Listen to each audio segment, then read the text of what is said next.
রাহুল, নামটা ধরেই নাও, একদম সাধারণ ছেলে। না খুব মেধাবী, না খুব খারাপ।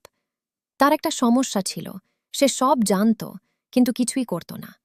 সকালে উঠবে বলে রাতে ঠিক করত, নতুন কিছু শিখবে বলে ভিডিও সেভ করত, নিজের লাইফ চেঞ্জ করবে বলে প্ল্যান বানাতো, কিন্তু পরের দিন সব একই থাকত। Phone, scrolling, YouTube, reels. আর রাতে এসে একটা চিন্তা, আজও কিছুই করলাম না।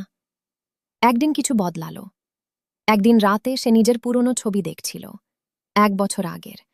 সে হঠাৎ বুঝল, আমি একদম একই জায়গায় আছি। না কোনো স্কিল, না কোনো ইনকাম, না কোনো চেঞ্জ। সেই রাতে সে একটা সিদ্ধান্ত নিল, আমি 1 বছরের জন্য গায়েব হয়ে যাব। গায়েব মানে কি? সে পাহাড়ে যায়নি, কারো সাথে সম্পর্ক ভাঙেনি। সে শুধু নিজের লাইফ থেকে ডিস্ট্র্যাকশনগুলো কাটল।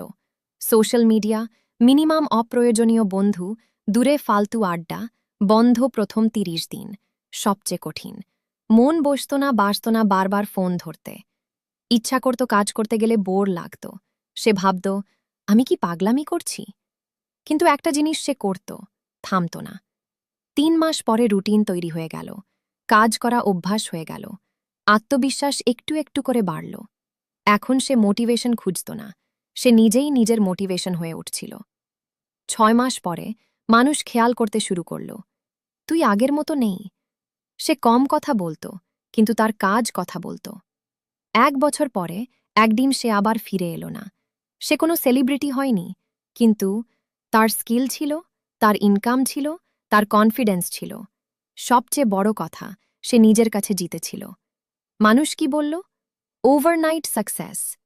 রাহুল শুধু হাসল, কারণ সে জানত, এই রাতটা 365 দিনের। গল্পের আসল শিক্ষা, কেউ তোমাকে এসে বাঁচাবে না। মোটিভেশন চিরস্থায়ী, না চেঞ্জ পেইনফুল, কিন্তু রিগ্রেট আরও পেইনফুল।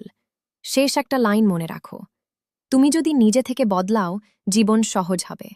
না হলে জীবন তোমাকে জোর করে বদলাবে। তুমি চাইলে এই গল্পটা শুধু পড়ে রেখে দিতে পারো, অথবা এটা থেকে নিজের 1 বছরের প্ল্যান বানাতে পারো। বলো, তুমি কোনটা করবে?